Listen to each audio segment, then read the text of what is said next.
tous s'aligner, ok, tout le monde veut décarboner. C'est l'objectif, mais ça va prendre du temps. Il y a besoin d'avoir des équipes de chercheurs, de développement. C'est toutes ces petites pierres une à une qui vont permettre à la fin d'avoir cet objet décarboné. Je m'appelle Sabrina, je suis ingénieure de recherche chez Safran et ma mission principale, c'est de travailler sur les moteurs électriques pour l'avion de demain. Donc un moteur électrique, c'est ça. Et moi, je travaille à réduire la taille de cette pièce, le stator.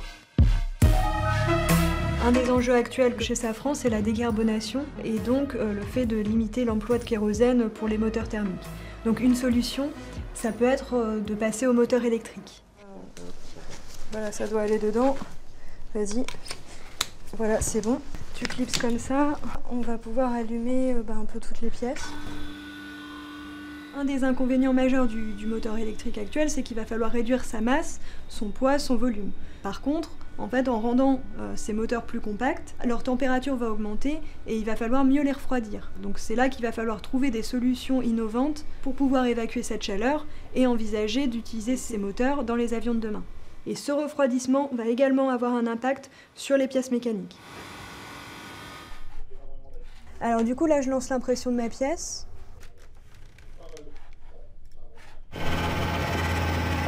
Il y a un compromis à trouver entre la masse et l'efficacité. Donc est-ce qu'on la rend plus épaisse, mais dans ce cas-là, elle sera plus lourde, ou est-ce qu'on l'affine?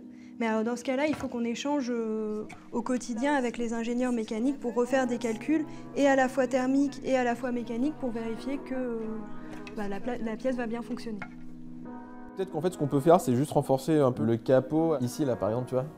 Ici, mettre un peu un ménisque ici. Ça va maintenir en fait la pression sur ce joint-là.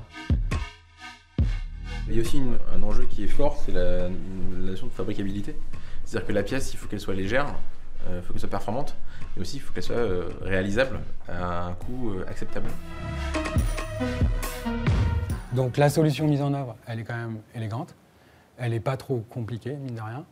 Elle est complexe parce que, bon, il y a plein de choses à penser, comme d'habitude. On a fait beaucoup d'essais partiels, beaucoup de calculs.